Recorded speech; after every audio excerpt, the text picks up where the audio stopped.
Yeah, it was a Okay. battery powered. I was just leaf picturing him blower. like doing it with like a gas powered one, just putting fumes into the room. If you want to know how we got to leaf blowers, You got to go to the audio. you got to go to the audio. You got to go to only. the audio, and then and you can't do that yet. Audio's Anywhere. it's free, but you can go get that. Yeah, Yeah, anywhere can you go listen get- to well, podcasts I don't know if you know this, Adam, but YouTube's free too. Well, you know. for now. As is It- Twitch, how which we are much live does- on Twitch how much right now too. Does their ad plan cost that Dude. everybody pays for? Oh, true. Yeah, it costs a lot of money. I got a YouTube ad the other day that was like 1 of 6, and it played like 6 ads in a row. Bro, you should thank your lucky stars you're not a Twitch watcher, because if you're not subbed to certain streamers, you'll be like, so and so's on an ad break. Hang out until the ad break's done, and it's like 12 ads. Oh my god! So one of the biggest streamers, Hassan, he'll at top of the hour he'll run an ad break, and it's a 3-minute ad break, and that's not that long in the grand scheme of if you're watching him for like hours and hours. Sure. But he'll do a whole spiel, and then boom, a 3-minute ad break, and it's like that's a lot of ads to fucking sit through while you're trying to watch the streamer, and then you just give him your Bezos bucks, because if you have Amazon Prime, you get 1 free sub a month. So There you go. yeah. Ads are a hellscape. Yeah. As a Didn't student you do who that? studied advertising at school, yeah, it's awful. Oh man.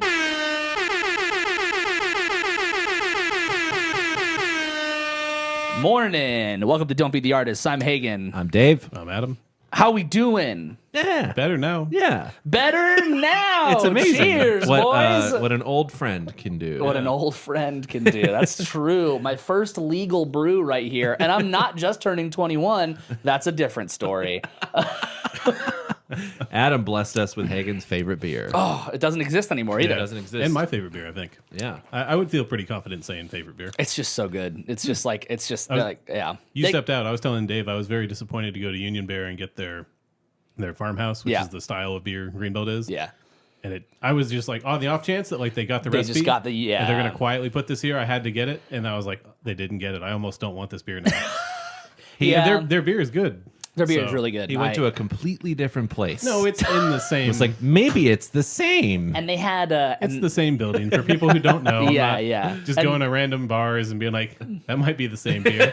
and I they- don't want it. And they never had, and they have people who are like, Denton like officials, the people who've been in the scene forever, who there's the off chance they would respect or bring back those old recipes because they're brewing out of the same space. Yeah. But it's different, like brew heads is kind Yeah. of the primary Yeah. difference. But I get they don't want to do that, but it would be neat if it would they be did. super neat. I'd They be so would in. sell a ton of it. To me. Or to your friends for your Yeah. birthday. Dude, I will I will get a beer gut back if that's real. Like I'm trying, I'm I working drink on less, it. I and- drink less beer now because there's not Greenbelt. Dude, for real. Shit, they're never gonna when get did rid of I Michelob. switch to Michelob? The correlation makes a lot of sense here. We missed last week. We're back. It was nice to take a little breaky break, but we're back in a big way. We've had a lot of breaks this year. I guess. But- who's counting? I don't know. Yeah. Probably There- nobody. There is a website that does count, and The website's Okay. not docked, like Okay. yeah. I would say Ian's probably counting. Yeah, I guess that's fair. It was a good little breaky break last week, and we're back this week, and we're doing some news. And if you saw the title of the YouTube video or the Twitch video, then you probably have an idea of what we're going to be talking about later. Did you guys see the title? I liked it quite a lot. No, I didn't. It's, So I was trying to find it.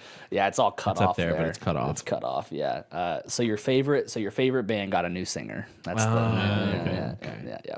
But before we dive too far into that, we have some slight news things and some things I'm going to subject you guys to that I think is really fun. Dave, do you have any gig stories before we do that? Is anything fun happen at your gigs? And you can say no, that's fine. I just thought I'd. I swallowed a bug on stage. What kind of bug? It was just like a little cricket? tiny bug. No, it wasn't a cricket. It was a tiny little bug. I was playing out in the middle of nowhere at a winery or a vineyard, and Those are the same thing. Yeah, that's right. Okay, Yeah. okay. Winery just means they have a building. Okay, a place to serve Vineyard the would be wine. I don't just think the fields, I don't I think a think. winery necessarily implies that that's where they make the wine, but Well, I think but it used to. yeah, but It's likely to have a winery on a vineyard. Yes. Yeah. Yeah, But yeah. because you're at a winery doesn't mean there's a vineyard near. Fair. sure, Yeah. yeah, I'll take that. Yeah, It is a vineyard Okay. that has a winery. great. And at night, And bugs. there's so many bugs. bugs. Yeah, that makes sense. During the day, it wasn't that bad, but at night, the lights that were on the stage, just Yeah. central, bug central. Gotcha. I have footage from the show. I don't have footage of me swallowing the bug because it was off stage. Damn it. But I do have footage of me playing and like brushing off my chest and swatting the back of my head. I have this great clip of the singer walking over and going, "Something laying on my hat? Is there a bug on my hat?" And I'm like, "You have to sing in like 4 bars." And you know Probably. that's yeah. Yeah, and I was like, no, there's not. And he's like, "Are you sure?" I'm like, "Yeah," and he's like bending down and showed me his head. That's so funny. And I'm like, "Nope, you're good." He's like, "I'm trusting you." He doesn't actually sound like that, but I It's believe pretty close. I believe you 100%. It would be great if he sounded nothing like that. You just giving him the "Excuse accent. me, sir. Yeah. Is there a bug on He- my he's hat?" British. Yeah, exactly. Yeah. Almost. I only played on Saturday this week, and it was super easy, super chill at the Bearded Monk, friends of the show, Ben. It's a great place here in Denton. But the only real like thing of note that occurred was aside from the fact that Gig Fan didn't really do much because I was just getting a breeze blown at me the whole. But it was hot. It was a hot breeze, and Gig Fan just blowing hot air at me. I was like, this kind of sucks, actually. Honestly, that's kind of worse. Yeah, sometimes. was I kept noticing one of the drummers from the other band like just like filming me and walking around, and then I noticed that both drummers from the other bands were just staring at me the whole time. Dude, that sucks so much. I was like, the fuck is going on with this? And it obviously wasn't a problem, but it's just like when I noticed it, I'm just like, oh, I'm so paying attention to the fact that other musicians are just staring side, if you could call it side stage, but like side alley, stare. sidewalk. Yeah, they're on the sidewalk. Yeah, literally staring at me, just watching me intently play. Is like, this is kind of cool, and also like. Every mistake that I feel, and our coworkers came too, which is the same feeling. Yep. Is it's just like these people are just watching my mistakes now. Yeah, it's like that CD release show we did with Neil Ryan some years ago. Yeah, it was yeah. like literally our entire store of like where we worked. They were right in the all front. right at the front. Yeah, yeah. And it was my first time singing backups at. Like, Oh, yeah. And I was like, oh man, this is fucking terrifying. But we do it too. I stare at bass players yeah. all the time. Yeah. Yeah, I mean, I took it. I didn't take it in a bad way. It's just like I know that you're staring at Then me. you're suddenly very aware, though. It Yeah. makes you play differently. Yeah, because for you're like, sure. I better nail it. Sometimes with this band that I was playing with Samus David Jr. Sometimes when I play with that band, recently I've been kind of going off a little bit and doing my own thing and just having a little fun and not playing exactly what I've been playing because those songs were very composed. And this time I didn't do that. I was like, play the song. Just read the script, asshole. Yeah, exactly. Yeah. Do not go off script. Just keep going. But yeah, okay. So let's go ahead and jump into some stuff here. I have something a little bit fun to start us off with. I'm going to say fun. I'm going Yay. to call it fun. And this is thanks to a friend of the show, Blake, who showed me this recently. This is a great time. Let me make sure that we have it all set so everyone can see and hear everything. But everyone knows the band Skillet, right? Everyone knows that band? I do, but I'm going to look up is- what are their famous songs. It's a religious band, I think that they must or be. started as one. I think they must be a little religious. But I'll let you decide that once we. I guess, are they in that scene of... like Creed, early- even though Creed I think has now said they are not Christian Sure, rock, right. but yeah, Yeah. exactly, Okay. yeah. I guess their most popular song on Apple Music is Monster. Okay. I don't think I know that one, though. I mean, I bet if we played it, you'd probably recognize it. So this is one of their new songs. They have a new album coming out in November. This is one of their brand new songs coming out. It's called All That Matters. Oh my God. And I just want to share this with everybody because wow. My family, my freedom. My faith, my family, my freedom. So I think that was right.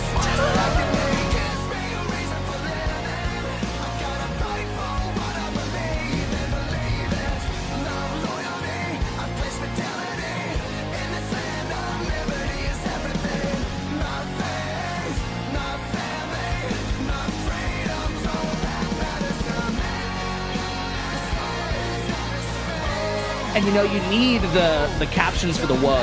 Yeah. You won't know what he's saying otherwise. It's very rare that a song will have something like that happen, So Okay, so that's horrible, right? Can we all? That's horrible. Okay, wait. Just to give context for who that guy is, his name is John Cooper, and he is the author of a book titled, ready for it, "Wimpy, Weak, and Woke: How Truth Can Save America from Utopian Destruction and Awake and Alive to Truth." This tracks. This is the other name: Awake and Alive to Truth: Finding the Truth in the Chaos of Relativistic World. Oh, dude. So you would think that if he wrote a book, he'd have a little bit better lyricism than just "my faith, my family," just over and over and over again. But whatever, not the point. Ian, Under Oath is a Christian band. Yeah, they are. Not anymore. Oh, yeah, that's right. They're not anymore. Remember, they said we're not a fucking Christian band. Yeah, but they used to do. When they were a Christian band, I've seen them do prayers live on stage. Okay, so real quick, let's read. I know this feels like just cheap ass content, but it is so much fun. We're gonna read some of the comments on this because it is gold. I'm kind of worried. He plagiarized these lyrics from a Walmart T-shirt. That's just a comment. It's a comment. Okay. Yeah. Because I believe that. The anthem of 45-year-old self-proclaimed quote alphas. Me and Blake were talking about this sounds like AI. So we were like, what? But so there is a comment. Except they were a band before, and they were, I would assume, not good. At the time. I mean, it's just like it's just butt rock. It's butt rock. I think the religious nature of it, if I'm remembering correctly, made it also kind of like this isn't really like intelligent. Like there's nothing to there's their no lyrics. there's no just subtext. saying things. Yeah. When you need to write a song for the Trump rally. I mean, they definitely wrote this for an audience. Not about all he needs is family. That guy has 5 ex-wives. They don't. Donald Trump, not John Cooper. But they don't think about that. They don't count it. What are you talking about? Those don't count. Yeah, exactly. If the Punisher decal on your truck could make a sound, it would be this. Yeah. No one is trying to take these things from you, dog. You clearly live in the country. Like, oh, this wasn't a parody. Some of the other comments that are on here is, "Sir, this is a Wendy's," and some other great shit like this. I'm so excited for this album to be released because I love this shit. This is truly incredible. It is awful to say the absolute least, and it's a lot of fun. Yeah, you're not signing us up for like a deep dive on this, right? No, not at all. But just to at least kind of. Just to look at that song as a whole. Can we hear like their number one song? Yeah, that's probably a good idea. Because I'm wondering if I remember. I wonder how far they've fallen. Yeah, exactly. You'll definitely remember it. It's just, I don't know. Let's see. So, he also didn't like vaccine mandates and wearing masks. Yeah, I mean, here we go. Here's Monster. I have this turned down. Sorry. Oh, Skillet has 2 girls in the band? Yeah. How progressive. Wow.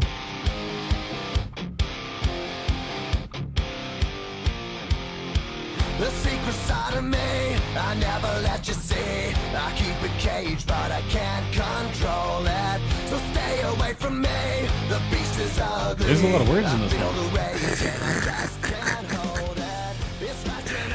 Let's. I'm gonna fast forward to the chorus.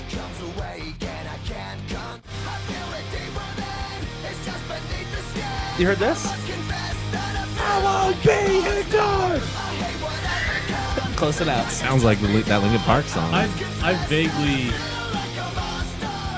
I don't know recall this one. people listening to this, and it was always Christian rock kind of stuff. Yeah. I mean, that's exactly what it is. So It's I butt can't rock. say I've 110%. That's what it is. Christian butt rock. And it's glorious, and I'm so happy that it exists.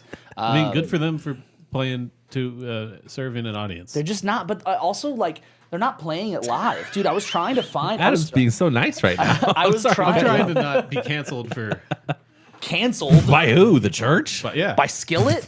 Okay. Yeah. Dude, come He- at us, bro. Yeah. Those are the people who want to cancel people the most. I am a pussy lib. Come for me. Yeah, we're all snowflakes here. So I like the subreddit wasn't really commenting on this song, and I found one post about the song. Their subreddit. Yeah, the Skillet subreddit was not commenting on this song all too much. I found one post about the song when it came out, and it was people basically saying like I liked the other song more, or like, wow, this song is so like passionate, and the occasional song like, wow, this band sucks now. Like, see, that's what I was kind of thinking. Like, I don't remember listening to them personally, but I remember people liking them. I have to assume it was for a good reason. The name sounds very familiar. Yeah, it's just butt rock. It was part of the butt rock. It's just of that era. Yeah, that's what these people do. Is that when they get into this like kind of vaguely far right MAGA ideology stuff, everything gets watered down and it's very basic sentiments. Yeah. That are trying. They're trying to get like anthms. And becomes like just awful. Like, yeah, dude, it's so bad. Creatively like bankrupt. It's horrible. But I also can't stop listening to how stupid it is because it's great. Moving on to something else I haven't watched, and I thought we could do it together. Tomorrow, the album for the new Joker movie comes out. For the second Joker movie that no one asked for, that Lady Gaga is very much saying now all of a sudden it's not a musical, even though it was like advertised as such, and they said it was a musical. So like they lied to her too? I don't know. They hired her and they're like, it's a musical, and she showed up and did the whole thing, and they're like, well, turns out no, we're not going to use any of that the music stuff. The album comes out tomorrow. The album for the not musical movie. So that makes me think they did produce a musical version of the movie, and they just edited all the musical stuff out. I think it is. I think she's saying this because she wants people to go see it. Wait, is it out yet? I guess that's fair. In like 2 weeks. If you say it's a musical, nobody's going to go see it. Yeah, exactly. I think that's what she's doing, potentially. But there was a teaser that was released, and I thought we could watch that together because... sure, let's do it. Dude, I... For the movie or the album? For the music, for the album. Okay, because I've seen the teaser for the album. For the movie? For the movie so many fucking times, because that was the only ad that played during the debate. Hey, and also, because I have an ad blocker that blocks almost all ads, but for some reason it didn't get that one, so it just played every fucking minute. There's something really telling about the one ad that seeps through during the debate, and it's like the incel anthem. That's what's like sticking through. There's also a whole layer to that. Yeah. We're not going to peel that onion. Yeah, I mean, for me, like, I am a huge musical fan. We've said that. I've said that plenty of times on the show. No, we've never talked about that. Okay, well. There aren't like 6 episodes about music. Or more. And I am also a huge, like, superhero fan. I love superhero movies. I've also talked about that a lot. And I don't understand why they're doing this. Truly, I mean, it made $1 billion is why. God, it's just the first movie? The first movie. Yeah. The first movie was an interesting idea, and then it came out and I saw it. It was weird because the first time I saw it, I was like, "Oh yeah, it's pretty good." I didn't hate it or anything. I liked it enough when it first came out, but it has aged so poorly. Well, I liked it when I saw it, and then as I walked out of the theater, I was like, you think about it more, I didn't like that. Okay, wait. Did we go see that movie with our wives? I know that we saw it together. I didn't know if our. I know Kara was there. I think Heather was. Yeah, too. yeah. But I thought we also saw Rabba Bat Bat. We did not see that together. No, we did not see that together.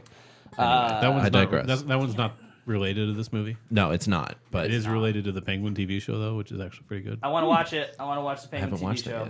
Okay, here we go. Here is. I mean, if you saw Joker, I would imagine you would say, "I'm maybe okay on DC for a while." No, I still like DC. In the pack, and everyone laughs when he's down there. Always a funny man in the game, but he's only funny by mistake. And this isn't a musical? They don't see his lonely heartbreak. They don't care as long as they're suggested. I mean, it would be really funny if they just let her make a musical and then it's not the movie. Like, she's gonna deface the Mona Lisa. How edgy! What a subtle movie.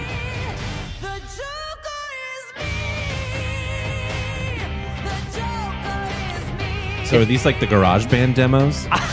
It does feel very demo-y, doesn't it? Did is this like Lin-Manuel Miranda make these? No, there'd be more rhyming and rapping. Yeah. Yeah. So sorry, are they doing an exhibition there for this movie? Is that what that said at the end? Fuck me. I'm so sorry, everybody. We can watch it again. That's on me. Oh, did it not play? Oh, well, That's let's on watch me. it again. Yeah. That's on me. Hold on. Give me 1 second. That's on me. Okay. Boom. Now you can watch it. Yeah. Sorry for the audio. I already spoiled it. Know like what you think based on just the audio though. 'Cause Yeah. it's not better. I just like it sounds very dramatic, like a musical does. I could see that.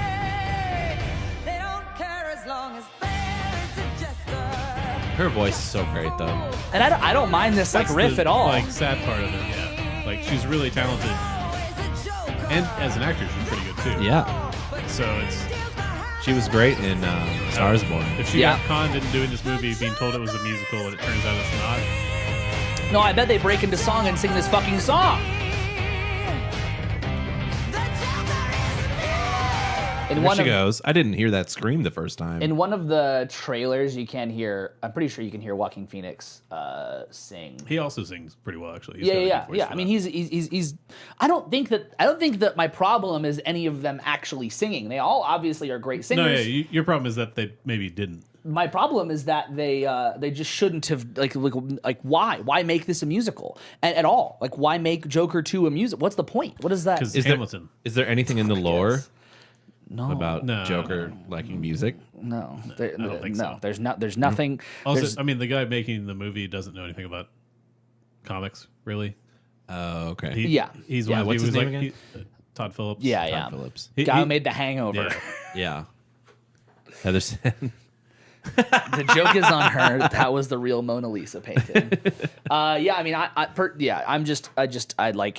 I will probably at some point watch that movie because I can't not. It's a DC thing. I love DC. I love comic books and whatever. I mean, and again, And I I think love the musicals. first one was interesting, like an interesting idea. Yeah, for sure. And the only reason it got made is because it had the Joker like IP with it, right? Right. Yeah. He basically wanted to remake a couple of Scorsese movies. And mix them Exactly. together, Yeah. Which is a cool idea, but Wrong IP to use it wrong with. IP, Though. and it didn't work well and didn't hold up well. Like Yes. I've only seen it the one time, I think. That's enough. But Joaquin like, Phoenix. I think great. about it and I'm just like, Yeah. this wasn't good. Joaquin- And yeah, that's despite the fact that like performances are good. Yeah. Right. A lot of stuff in it is good. Yes. So yeah. So maybe it's a cool mix on he just wanted to make a musical and this was how to do it. Yeah, and the album comes out tomorrow, and I'm assuming that will be a thing, but ignore that. Don't look at it. I saw it was a long message and just assumed. Yeah. Is that spam? Yeah. Yeah. Nice, Yeah, we just got Well, you know, like every email we get. for the audio listeners and for everybody over on YouTube, someone on Twitch just dropped their ad, which is fine. That's fine. I appreciate people who are like trying to do the hustle of like, Yeah. hey, I'll do your artwork. I had someone last night who popped into my stream and was doing that for a long time, and I'm like, I'm good. My wife does it. Go away. Yeah. And she's really good at it. Yeah. Not go away. You're more than welcome to stay and chat, but that's kind of it. That's Okay. that's not what they're here for. Yeah, exactly. So, And Ian, that's a good point, but it's already happened. how About is about how anyone's gonna play Joker after Heath Ledger. well, and like I mean the guy. But What's his name? it will always be a hard comparison. Jared Leto? No. They had it was the end of Rob Bat. I know who you're talking about, but I don't know his name. Yeah. Barry Keoghan. Yeah. Barry Keoghan. That would be cool too. He did a great job, and also what I really am happy about is that, and then we'll leave Batman talk after this. What I'm happy about is that they are New for segment on the show. for Batman for Rob Pat and Bat 2. Yeah. They're not going to do the Joker, and they're trying to stray away from making him like a big deal. They're trying to stray away from going and making like the Joker the thing. Yeah, I feel like they were told to put that in there. Yeah. So they're like, fine, we'll put it in there. We're not going to do it. Yeah, but that director, the guy who's doing those movies is really trying to. He's like, I'm pretty sure Mr. Freeze is going to be the main villain, but I can't. There's going to be like 3 or 4 villains in the next one. Okay, cool. So kind of like what they did in this one, where it wasn't just the Riddler. So Right. Anyway, moving on. So we would have talked about this last week, I believe, if we were here. So I figured we'd talk about it anyway. Dave and I talked about it at work briefly. Adam, I don't know if you saw this. Do you recall the song "Flowers" by Miley Cyrus? Yeah. So do you recall what's interesting about that song? Offhand, no. So she straight up uses lines from, well, kind of reworked lines, but the same melody from "When I Was Your Man" by Bruno Mars. Okay. And it's kind of supposed to be like a response to that kind of song, and it's kind of more like her saying her side of things, all that kind of shit. So she called Bruno Mars and was like, "Yo, can I do this? Can I use this?" And he was like, "100%. That's all good." And now she's finally getting sued for it.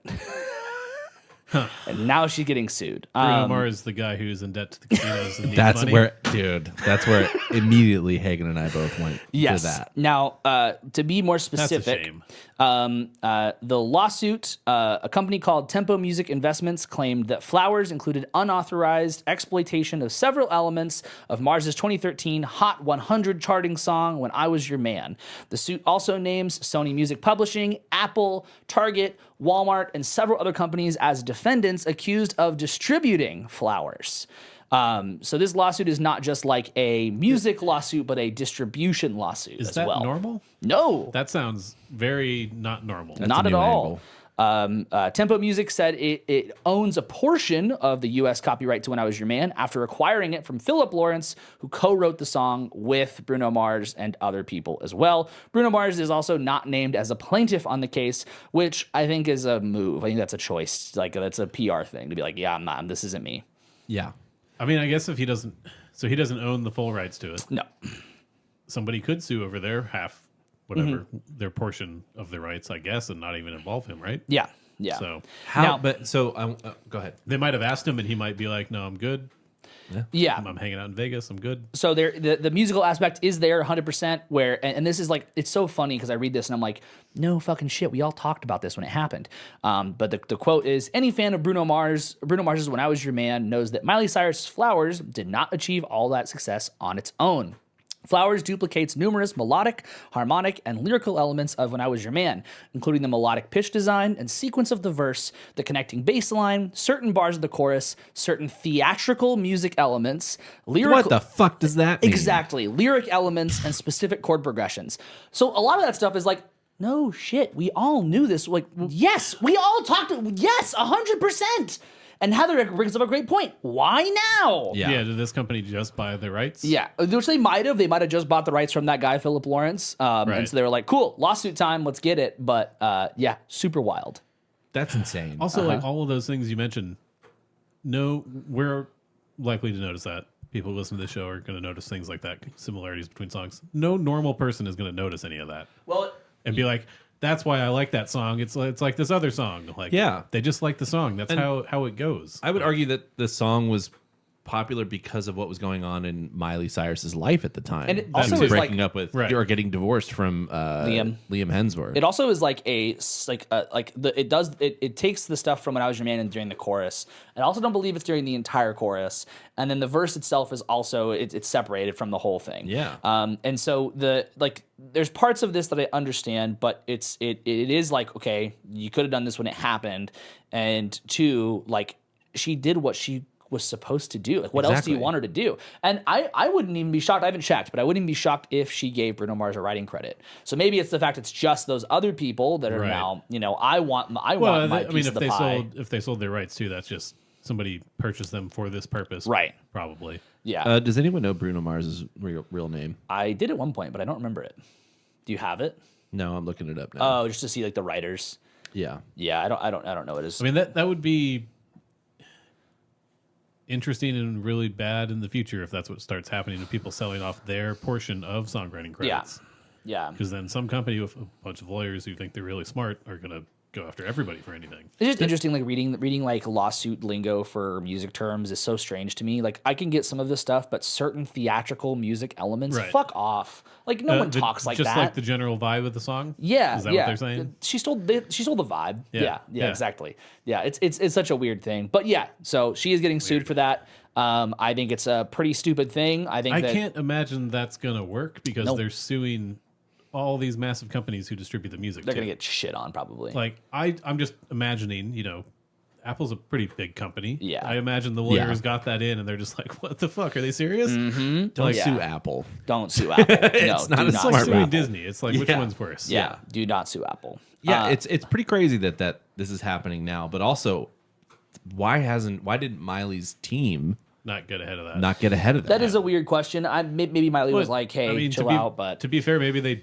did at the time, and now it's There's just because there's a thing. lawsuit doesn't mean there is any truth to it or like legality to it. Yeah. Right. So I can see artists in the future, if they want to do something similar to what Miley did, they're going to probably you be have more to pay for a license. scrutinizing, and Yeah. paying for the license on it. Yeah. Or Even if it's traded, if somebody buys the rights to this other song that this is based on, we cannot be sued for it. Or do the unfortunate thing of that MGK song where they gave John Denver the credit. Oh God, It's so bad. have you heard that? No, that sounds like a so bad bad. Get shit on. Guess Get what? shit on. Guess what? Get shit on. You mean like John Denver? Yeah, MGK took MGK featuring Jelly Roll. Yep. They spent over 2 years writing this. It was something around 2 years. They posted on TikTok. It took them a long time to write this song. So to be fair, Nope. Just because it took over 2 years, people say that and it's hyperbole because it probably took them hours, but to spread out over 2 years. Sure. I don't know why I'm giving him the benefit of the doubt. Yeah. Why would you? No. The true benefit that I'll give him is that like he does tour and is a busy person. Yeah. But when you listen to like the concept of the song, when you hear it, and when you look at how many producers and writers are on it, it's like this is fucking pathetic. This is actually pathetic. Okay, here you go. Lonely road, take me home, take me home. And in today's episode, we're listening to only bad music. Dude. I'ma go downtown, ain't been in a long time. I'm taking back Sundays, since you took away my life. Did you hear that production, dude? Now let's look at how many fucking people worked on It's this like track. they discovered stereo audio. Oh my God. Dude, it's crazy. So there's 1, 2, 3, 4, 5, 6, 7, 8, 9, 10 writers, and 1, 2, 3, 4 different producers. And yes, they gave John Denver a writing credit on the song. And why is that? Why did and you know what? That's the mystery is why did they give John Denver a writing credit? I think this It's might theatrically the same. This might answer your question. It's the same fucking song. I just imagine him like smoking a joint and going like, dude, what if I said lonely Like he watched. instead of country? Dude, it's crazy that took them that long. And that because song has how many millions of listens? I don't want to think about that. Yeah. Hey, let's just change the words to Bohemian Rhapsody and see what and happens. just credit him. Yeah, we'll credit. Do You just give him credit. Yeah, and It's all exactly. good. Yeah. It's fine. I think that- I think and then that- say it took you 3 or 4 years to do it.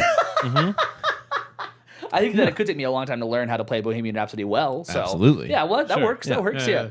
It took us 7 years to write this song. Yeah, we just flip the chord qualities. Yeah, exactly. Threw it Except in that's the- not even what threw it in happened the there. GarageBand. No, not at all. Just to be clear, for anyone musically who's wondering what's happening there, aside from the melody being the exact same, the verse in Country Roads and in the chorus use the same chords, they're just in different orders. Yes. This song, Lonely Road, takes only the chorus chords and loops it. And if you're wondering, oh, there's a really cool bridge in Country Roads, did they do that?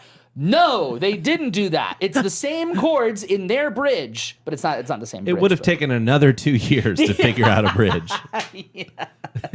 Yeah, I mean, hopefully John Denver makes some money too. That would Yeah, would definitely. be the hope. But yeah, Yikes. away from that, we've talked about We're on a real kick of just bad songs. we've talked about Chappell Roan and kind of her experience with like the public and all that kind of stuff recently. She recently got under fire for some political comments. Did you see this? Yeah. Did you? Yeah. Okay. People are idiots. I give a little bit to the people and I give a little bit to her.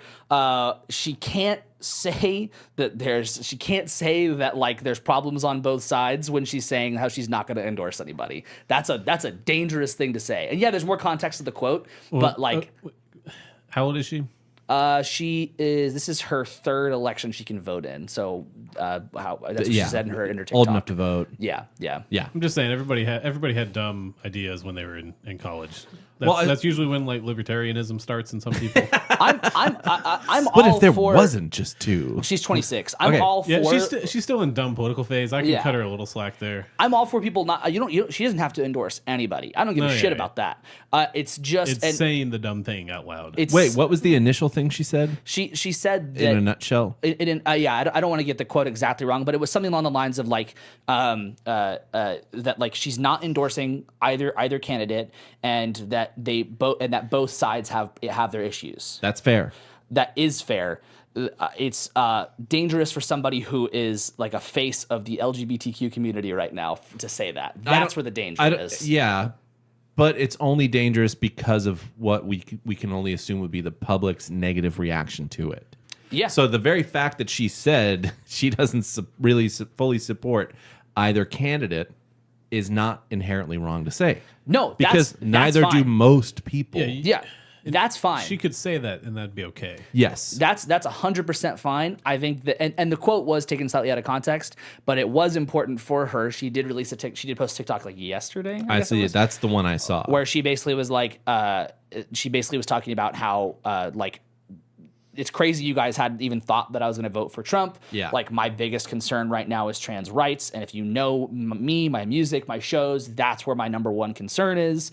No, I'm not voting for Trump. And but I'm not going to endorse Harris either. I thought people were upset with her for pronouncing Harris's name wrong. No, She said Kamala. Yeah, I mean, yes, sure, but no, people. But also, she did say "fuck Donald Trump." She was like, "I'm not voting for Donald Trump. Fuck Donald Trump. I'm voting for Kamala." Yeah, I think it's totally fair to say that Kamala. Sorry, she said Kamala.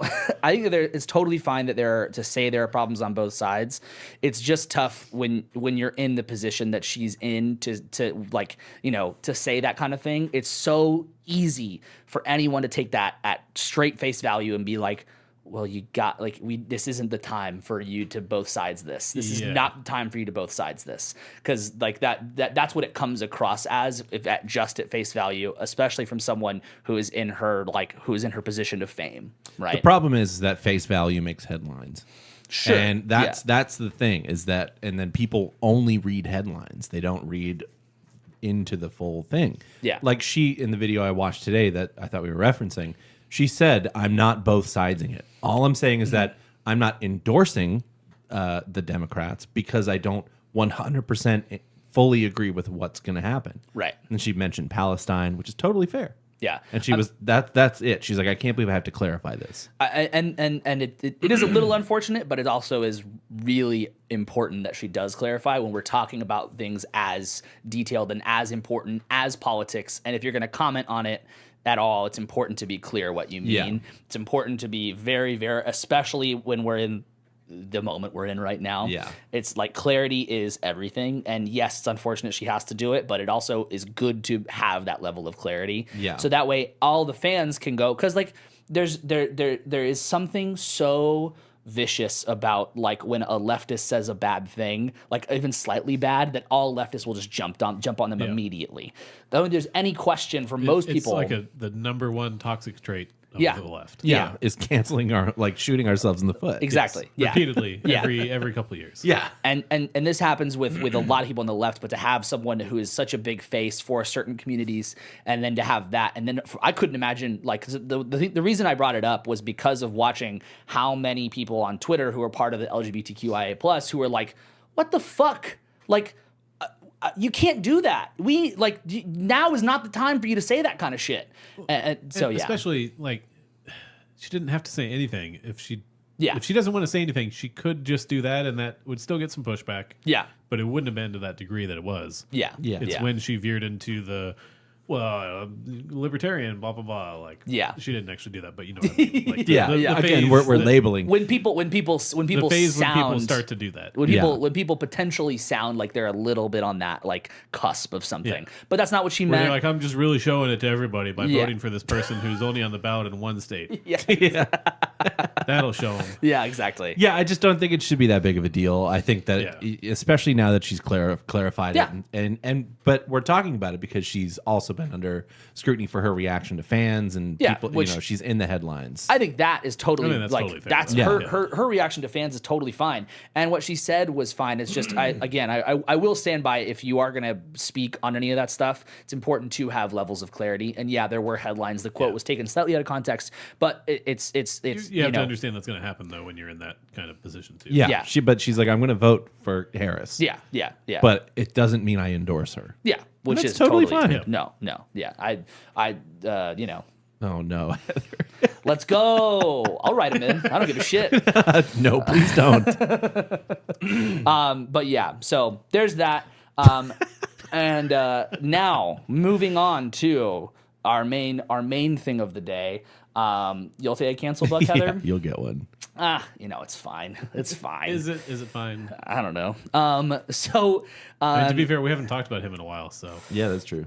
I mean, he's still doing shit, and he's just I'm sure he is. Yeah, it's just nobody cares anymore. He's just all of the like basically Nazis that were his like campaign group were just like, oh wait, you're not like actually a Nazi. That's crazy. You're just crazy. Kind you're of just a bummer, insane. man. Yeah, You're just crazy. Yeah. Where the heck is my cancel buck? Sorry, Ian. I know. I'm sorry.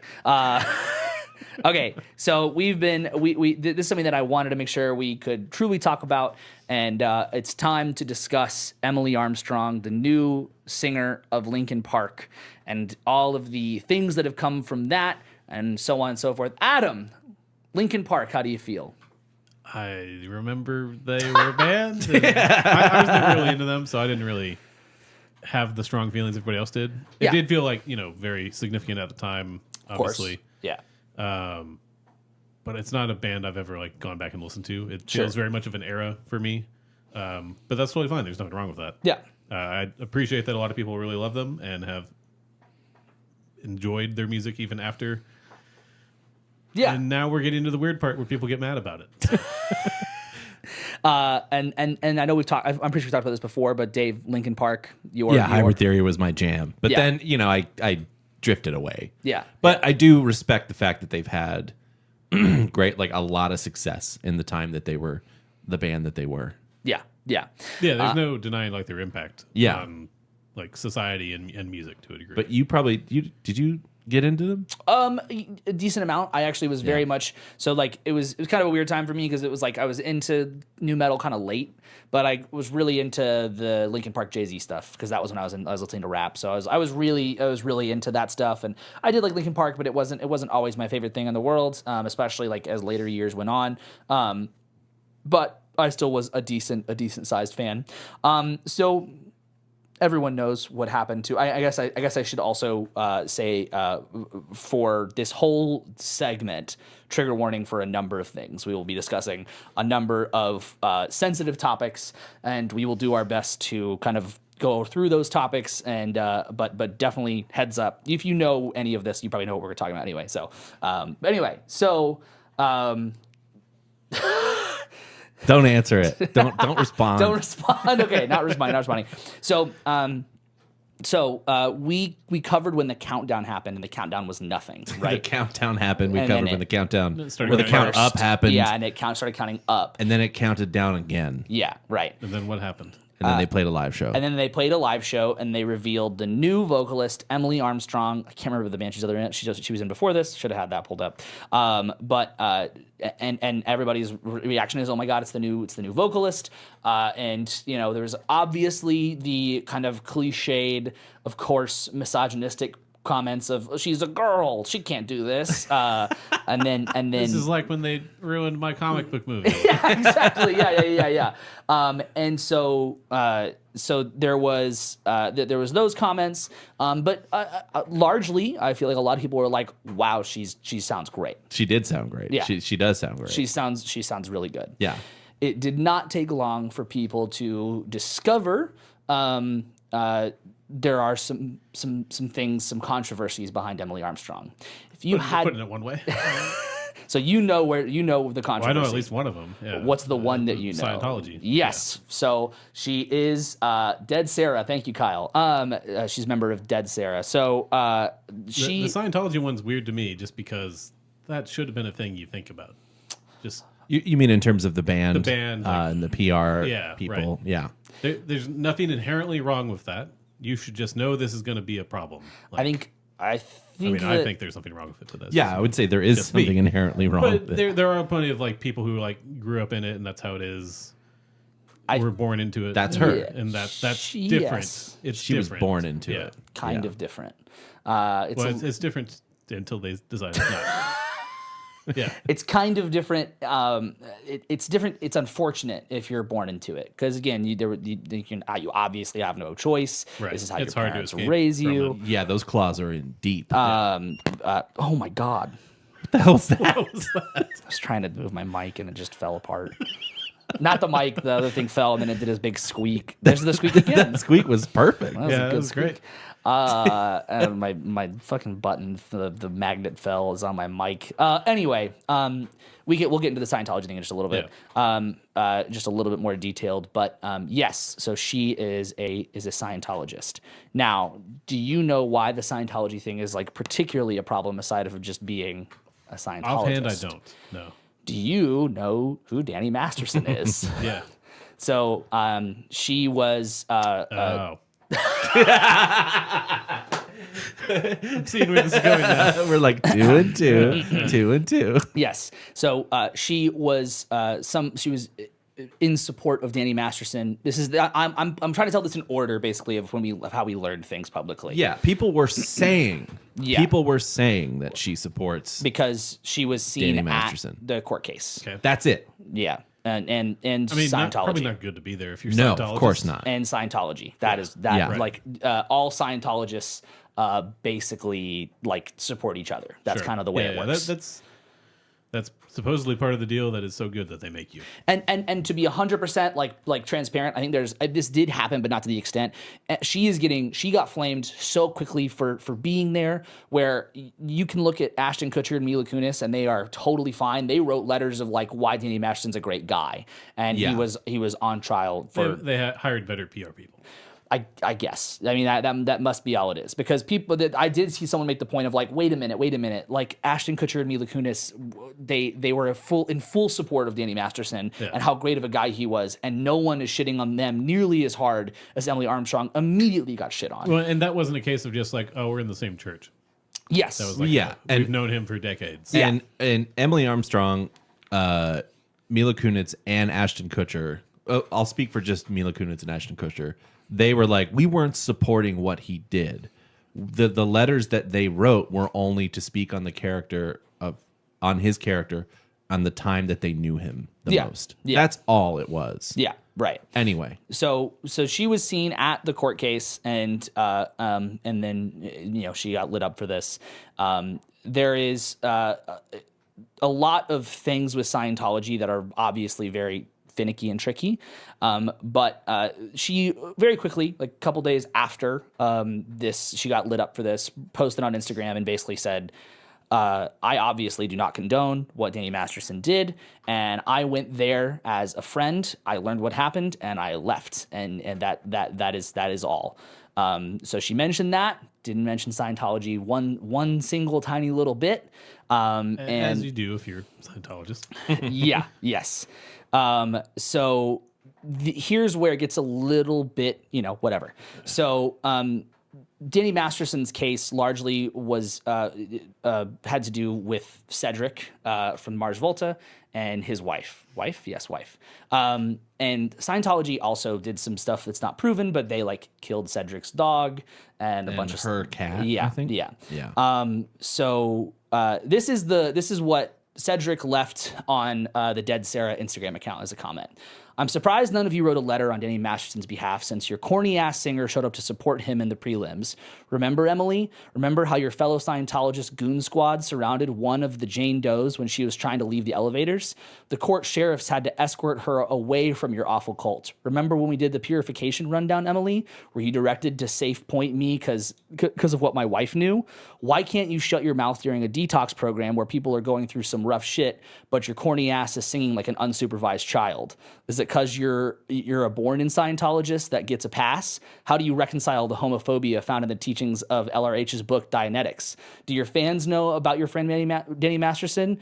Your artist friend. So obviously, a lot of people don't really care if you're born into Scientology, especially someone as close to it as Cedric, and they are gonna call you out on your shit. Which is where I'm like, at this point in the story, I am very much on the side of like, you're born into it. That sucks. If you're active in it, that's when it's a problem. You got to find a way to step away. Either that, or if you're not actively participating in things, that's one thing. Yeah. Like, I can't think of her name now, but she plays Peggy Olson on Mad Men. Yeah. And you know who I'm talking about. Yes, she's in Handmaid's Tale too, right? Yeah. Which is hilarious. Little odd. Yeah. Given being a Scientologist, but right. She's not, as far as I'm aware at least, has not been an active Scientologist doing anything publicly as a Scientologist, and it's like that's different then, because you haven't left, but you're also not like doing what they tell you to do in public, and that's a different line where it's like you're following the line and doing what they tell you to do and going to this trial, and it's like you start looking a little bit like you agree with them, like you actually believe in this, whereas it's like other people are like they're maybe still in it because their parents are or something awful. So Ian just put a good thing in the chat. He said, if you're born blind, you don't see anything, you only know what you're taught. Yeah, I think that's true. That's part of why it's really hard to escape Scientology and other cults. Yeah, I would say it's the same for all religions. It's difficult to know that you should leave. I wasn't going to go that far, but yeah. Yeah, I would say if you have a hard time, it's hard to leave. It's hard to leave your the thing you were born into. There's a whole lot of things with that, but my main thing is that for most people, this comes down to it's hard to leave the Church of Scientology, and that is true. And it's more difficult than other churches. Yeah, 100%. And it's borderline, mostly because it's not a real church, potentially life-threatening. But if you because they're if you look at every celebrity that has left the church and has been public about it, they will 100% just call you a coward if you won't leave, because you're not calling out the things that you should be calling out. That's fair. Yeah. You are accepting all of these things that are part of this church that you supposedly know about, and you're not leaving because you're at that point you're just accepting it, and that's it. You're a part of the problem, right? And you're actively promoting it in this case. And I don't think that people who don't leave are necessarily cowards, but I do think that if you are did it happen? Almost. I do think that if you are going to be a part of this kind of a situation, you should say something about the Scientology of it all. Yeah. Everyone knows you were there. Everyone knows that you're doing this thing, and it's like, they're going to have their opinions, they're going to have their thoughts, but you can't just let it slide and go, oh well, that's it. Yeah, because Chester was very much supported LGBTQIA plus people, and the Church of Scientology is very much against it. Yeah. And so a lot of fans are like, hey, you need to say something about it because it goes against what Chester, the person whose job you took, would have believed in. Yeah, yeah. And that's kind of what I mean by the hiring a replacement for somebody. You have to take that into consideration. Even if you don't think there's anything there, you have to consider that's going to be perceived as bad. Yeah. Even if pretend she's not involved with the church at all, she was just born into it and left, maybe people would still be mad about it, probably, because that's the internet. Yeah. But that would still be an issue given, Chester's background and all that. So yeah, I don't understand how it even I don't want to say how she got the spot, but how they didn't prepare for this to happen. So the thing is, there's an aspect where they should have known this was coming and been prepared to have answers and address it. Oh, I'm certain they had known her for a while personally before, because I mean PR wise, I think there should have been something. There should have at least been awareness that we're going to have to deal with that problem. I think that they were friends with her. I think that Mike was friends with her. Yeah, Mike and some of the other members were recording. They would invite her over to do recordings and stuff like that. Yeah. And then she just started collaborating with Mike Shinoda, and his music was being, shared around the other members of the band. And then they started rehearsing for something, and it was like, oh shit, are we actually doing this? It was very gradual. Yeah. Yeah. And I think that there's before I read this next piece, I do want to give a little bit of a clarification on something that just a way I feel about it. And that is that, I think that Linkin Park, there's no right way to come back from a situation like this. There's no right way for a band to go, all right, we went through a horrible thing. We lost one of our best friends. There's no right amount of time. There's no any of this that works. Yeah. And there's generally, even ignoring the controversy of Emily Armstrong, there is no right person because they're always going to be under fire because they're not the person that you love. So I think that all that considered, Linkin Park did what they could. I think the PR is a great thing to consider. This great question, but they did what they thought was right for them at the time and what they thought was right for the band. Now, this is a comment from Chester Bennington's son, and before I read it. It's really not great when this is posted and everyone's like, yeah, well, like this kid's not been in his right mind for a long time. Like, I'm sure he hasn't. Doesn't mean that what he has to say is any less like valid or true. So this is what he posted on Instagram. It's a big long text, so I might skip some stuff, but he said, people aren't having a difficult time wrapping their head around the prospect of Linkin Park reinventing itself. They're having a hard time wrapping their head around how you, one, hired your friend of many years, Emily Armstrong, to replace Chester Bennington.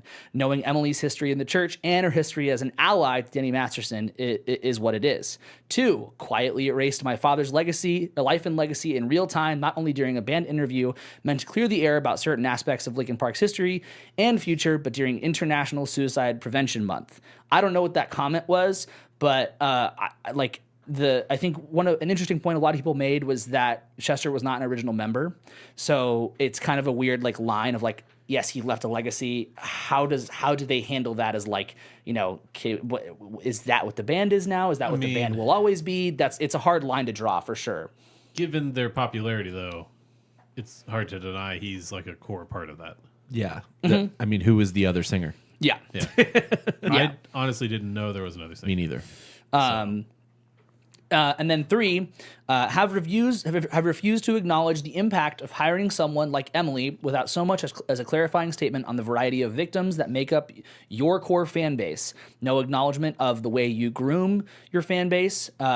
Chester Bennington's kids or family, my falling out with your wife and Anna Shinoda, who cannot be tagged either. I guess he can't tag Mike or his wife because they blocked Chester's son. But yeah, then it goes on and on and on, basically. So that comment, I think that post probably hit me the most of the perspective, and so did Cedric's, of just these people are really affected by this choice. Yeah. And I think that again, the perspective of this might have come easy in a sense of whoa, we're doing this writing wise, playing wise. But I imagine the decision didn't come easy to them to just go this is it. This is what we have to do. It's time. There's the right time. This is it. That kind of thing. Yeah. It's an incredibly complex issue, though. It's also, I also saw Chester Bennington's mom said oh yeah, Mike Shinoda's an asshole. Essentially, he's been an asshole for a long time. Yeah. He treated Chester like shit, and early on threatened to replace him with a girl. Yeah. Yeah, knowing very little about the band, that doesn't surprise me. Yeah, and I think that's kind of a clear statement of just where that guy stands. Essentially, it's his band, right? Yeah, yeah, so. yeah. I would say he would argue it's his band. Right, and I think that, I can't remember if you mentioned it, Dave, we were talking about this when this happened, but I swear someone mentioned that they were trying to find a way to get back together faster. They were trying to find a way. It also is telling that, and I'm going to get some of this wrong, I think. There also is an explanation, but their drummer and guitar player left because they announced a tour, they released music. So as this tour started, and the new music released, the drummer and the guitar player both left. The guitar player left, I think it was the guitar player that was I just don't want to tour anymore, right? Wasn't that his thing? He's the guitar player who historically has worn really large earmuff type noise canceling headphones. Yeah. He suffers from a lot of sensory issues and is fine in a studio around people he's very comfortable with, but touring, especially after taking such a long break, is something he doesn't want to do. Yeah. It's not because of their choice on a new singer, but the drummer, I don't know. I think that it's I think that reason makes a lot of sense. I think that it is interesting, regardless timing wise. I doubt that either of them would have left because of because of it's a new singer, but potentially because of the other it's not the original band because of the ramifications of who the new singer is, not just new singer blanket, but who the new singer is and what that means. Now again,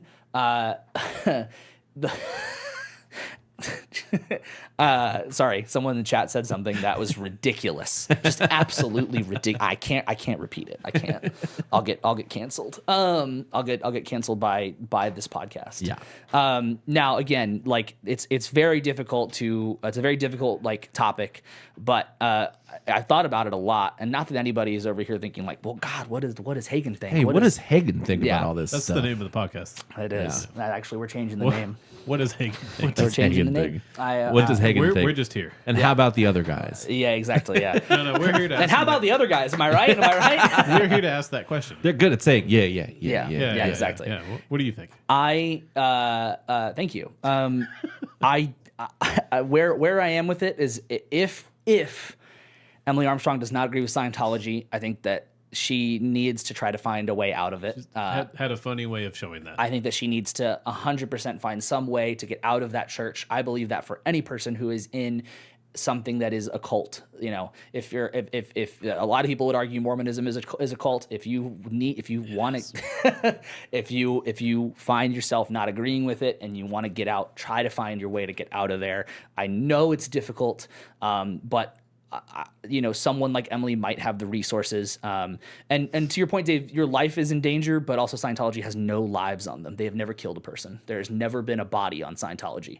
They are 100% clean. Been found guilty for? The only body that would... They've definitely had people who they've killed. Yeah, is that like are we putting that in quotation? They've never been found guilty of. They haven't even been accused of shit, of killing anybody. Sure, that's... They also don't have to pay taxes.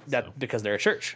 No, well... there's a whole thing there. Yeah. There is one person that I would argue they killed, but there is literally no proof outside of it's David Miscavige's wife. She went missing in 2004, and every time David was asked about it, he's the leader of the church, and every time he was asked about it, he was like, she's just in there, and no one's seen her ever since. Wow. Yeah. I hope that the Linkin Park fan base comes around to the fact that she's the singer, and I hope they try to reach out to her and sway her and encourage her to be herself. Yeah. Because a lot of people are saying with the first single that came out that there's the lyrical content alludes to her struggles with still being a part of the church. Sure. They've been drawing those comparisons. Sure, yeah. That's all hearsay. Yeah. Who knows? And again, if she's a part of it and doesn't want to be, and I hope she can find her way out. Usually what happens, usually the reason people are afraid to leave is not necessarily for their actual life, but for what the church knows about them. So this is a rumor. This is not 100%, but most people theorize that John Travolta has not left the church because they will out him, because they will 100% out him as a gay man. And he's stuck living in the 80s. Yeah. Yeah, I was going to say, what the fuck? What year is it? What's wrong with that? But there's probably a lot of stuff. So basically, long story short. Same thing with Tom Cruise, honestly. Yeah, well, but Tom Cruise is he's right-hand man to David Miscavige. No, he's benefiting enough to where he's never even considered leaving. Yeah. Long story short, they have dirt on him for sure. Yeah, but they have a thing in Scientology maybe he killed somebody, that is akin to confession, but it's not really. Basically, you have to sit with a person and let out all the things you've done, and they record all that.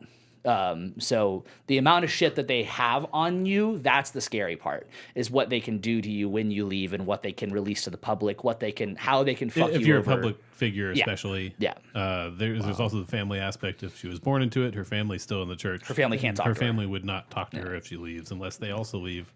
Yeah. Good luck convincing your parents who have been part of the church that you grew up in to leave. That's not going to happen. She'll be known as a suppressed person if she leaves, and that you can't talk to. That's what you say when Mormons come to your door. You tell them you're whatever their equivalent is, and then they will never come back. I'm being very serious. I've done that. Really? They used to come by the house by campus all the time, and eventually I found that on the internet somewhere, and I was like, "That's great." And I said that, and they were immediately held up their hands and walked away and yeah, exactly. Yeah, I was like, this is great. They never came back. They used to come by every 6 months, and I was like, you're gonna save anybody at this house. Anybody at this place. Specifically. Yeah, you think this is gonna work out for you? This is the one. Yeah. Okay. If she is a Scientologist, full stop, if that's where she's at, then what a mistake. It's going to be difficult with the fan base. As the years go on and they don't do anything about it, what a mistake. Yeah, I mean, they must be thinking that's just going to blow over, right? Oh, yeah. That's what they're thinking. Yeah. Maybe it does. I mean, to be fair, a lot of things do blow over. But imagine there is something like really big and bad that happens with the church, then that problem's going to come back. Like, I think you're tying yourself and like the business of the band to like this church that is known for kind of getting in a lot of shit. So or like breaking news, everyone in Linkin Park is now a Scientologist. That I would believe that. Yeah. But like there's a lot of people who that would be an interesting twist. There's a lot of people who have left the church that it's not talked about. Jason Lee being one. Jason Lee. I think Beck also has as well. Yeah, and that's not something that's like, they might have had to deal with that in some levels, but generally speaking, like it's a people still can quietly leave. For years, people thought Jason Lee was still a Scientologist, and it's like nope, he left. There's articles about it, but it's not like he's like it wasn't the end all be all. He didn't become an anti-Scientologist. Yeah. Tends to be the people who leave who do that. You tend to see them. Yeah, he didn't do the Leah Remini thing, of making like multiple documentaries about it. There's nothing wrong with that. No, either. of course, it's great. I love those documentaries. I'm surprised Dave hasn't heard more about Scientology since you like documentaries. He doesn't like those documentaries. Is she the lady from King of Queens? Mm-hmm. Going Clear, right? Yeah, Going Clear is a great. You should watch that one. Oh, so God. good. If you only watch one documentary about Scientology, because I understand why you wouldn't want to watch more. I like music documentaries. Yeah, I was gonna say Dave doesn't like those documentaries. There's a new Tragically Hip documentary that just came out, and that's very different. Hard to watch. This will be hard to watch too for different reasons. For different reasons. Yeah, for different reasons. So I also figured we could talk about other bands that have experienced, what it was like when they lost their singer and was replaced with somebody else. But we don't need to go through all that. We've been doing this we've been going for a little bit today. So, and I think to your point, there's no magic time. No. No, there's not. It's mostly I mostly just wanted to like juxtapose the idea of like, looking at, like when any band is replaced, especially a singer, but any member that has passed, and how fan bases reacted, and was it reasonable? And usually when they're upset, it's not reasonable. It's like, what do you want? Well, to that point too, with being a singer, it's harder. Yeah, 100%. To replace the front man or front person of a band, right? Yeah. It's going to be more difficult, even if there aren't a secret cult in the mix. I think just to mention it, to put some lighter air in, Brian Johnson being the second lead singer of AC/DC is the craziest thing of all. Yeah, that's very true. Yeah, I mean, and I also Bon think Scott and Brian Johnson sound so similar. Yeah. I also think that there's a lot of those examples of looking at like people who were replaced, or people who I look at that like Queen with Adam Lambert, and I'm like, why are you upset about this? Like, this is the closest thing you're gonna fucking get. Maybe not an actual sound, but like in that case, they're just like, it's not even, it's Queen. It's the whole thing of, it's like, this is a new thing that we're doing. Yeah. Like exactly. that's a cool twist on how to do that too. Yeah. And ideally that shouldn't upset anybody, but it did. So. I think the other thing that I will say to put like a lighter note on it as well, that I will 100% stand by, is that if like just musically speaking, she sounds incredible. Like she sounds so fucking good. Like she's vocally a good fit for the band too. Yeah. Like I listened to we listened to the new song, and it was a Linkin Park song. It's fine, but like she sounded great. She sounded really, really good. Ian said Adam Lambert with Queen was fucking fate, and I read that as fucking fart.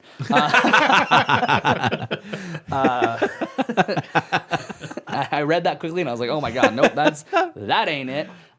So your favorite band replace their singer, and it's gonna be okay. I think everybody. Yeah. And they'll figure it out. We'll see if anybody remembers this in a year. Yeah, exactly. We will. Yeah, we will. Pepperidge Farm will. We'll keep talking about it. Set your reminder to do this episode in the year. Yeah, exactly. I'm doing it right now. What were you listening to, everybody? God, I have to pee. So I'm gonna go pee. Oh my god! I have to pee to a lot. But what if we don't have anything we've been listening nothing. to? I've been listening to. I have so. Are you guys fucking kidding me? Oh my god, we're so bad at this. I I have been listening to the new Sierra Ferrell record that came out in March. It's not that new, but I missed it, and it's really good. It's called Trail of Flowers, and also the new Mike Viola record called Rock of Boston. It's really, really good. Cool. But the first song, okay, so if anyone who's watching listens to the new Mike Viola record, The opening track, Brian Myers, You're No Cherry Garcia, is a joke song, and the rest of the record is different. So don't just base it on that. Don't just go off of that one. Yeah, because it's a joke song, and he's not even seriously singing. So, disclaimer. I don't really have anything other than I did listen to Sabrina Carpenter's album in full. What'd you think? I really liked it. My wife asked why I hadn't listened to it yet. Because she thought I would after I've gone through my pop music phase. So. Yeah.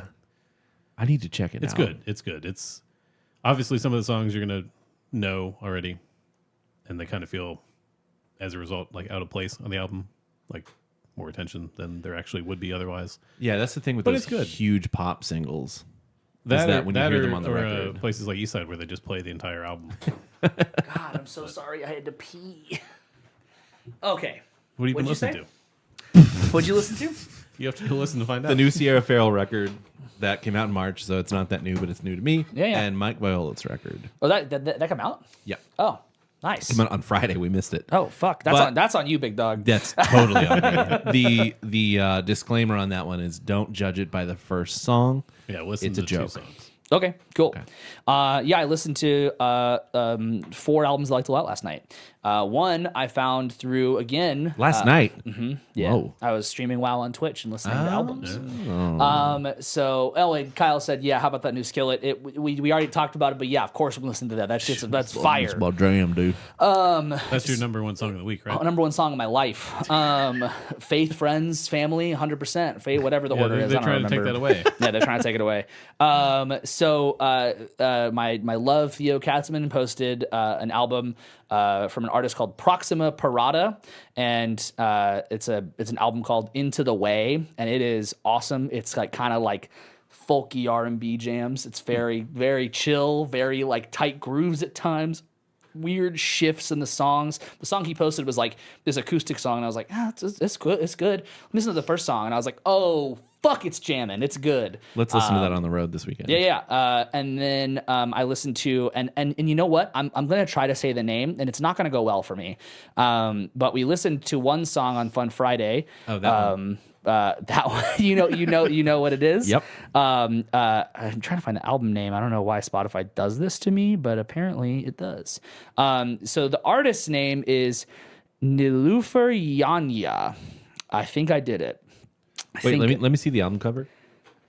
She's sitting on in the bathroom. Okay, cool. Yeah, Nilufer Yanya, and the album is My Method Actor, and it is it's like a pop record, but it's a really weird pop record. It's got a bunch of oddities in it, and it's a lot of fun. That album was suggested to me by Tidal, so I guess I should go listen to that. Yeah, it's great. I listened to the Foxing album. We listened to that on Fun. We listened to one song on that on Fun Friday. We liked it until the second half of the song, which I think in context of the album, it's really good. But the album is self-titled. It's called Foxing. It's a noisy rock, noisy punk record. So it's really cool. And then finally, for any gent boys, any heavy boys out there, Exhibition of Prowess by Kublai Khan.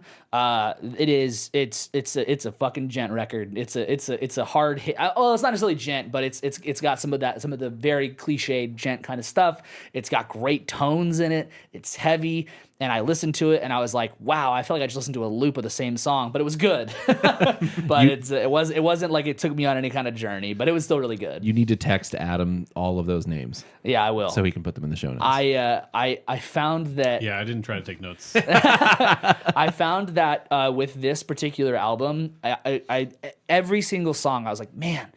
If only I was the kind of gym bro that listened to this kind of shit in the gym. This does. It's like I want to like zone out and like podcast me in the gym. You know, don't hit me with this like super heavy shit. I get so like whenever I like run, I listen to this kind of stuff. And if I listen too hard, I'm like now running like really intensely to it. And I'm like, this is not what I'm supposed to be doing. Like I just need to be focused on the run. But whatever. So yeah, great record. All great records. Honestly, I really enjoyed listening to all 4 of those last night. I listened to another album that. Just fucking sucked, but I'm not gonna talk. It's fine. We won't talk about it. So yeah, so that's what we've been listening to. You guys got anything else? Nope. Awesome. Well, thank you guys so much for listening. Thank you for watching. We appreciate you so much. If you haven't already, please follow or subscribe, whatever podcast app you're using to listen to this. If you're on YouTube right now and you haven't subscribed to the channel, hey, why the heck not? Why don't you subscribe to that channel? It's free. If you're over on Twitch, why don't you follow the channel? Hey, it's free. If you're on social media, find us, DFDA Podcast, on Instagram, Don't Be the Artist on TikTok. Go watch all those shorts and shit that are getting posted.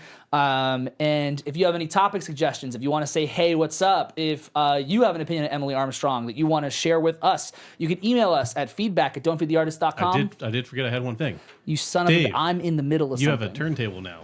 It's in my car. There's And your this? first album. Oh my god. So we get to hear about all the albums that Dave is going to rediscover on Let's on go, vinyl now. girls. It's not Shania Twain. It is the last Foo Fighters record. Yeah. That's amazing. Congratulations. I didn't want to bring the whole turntable in here because I didn't want to have to deal with that. Oh my god.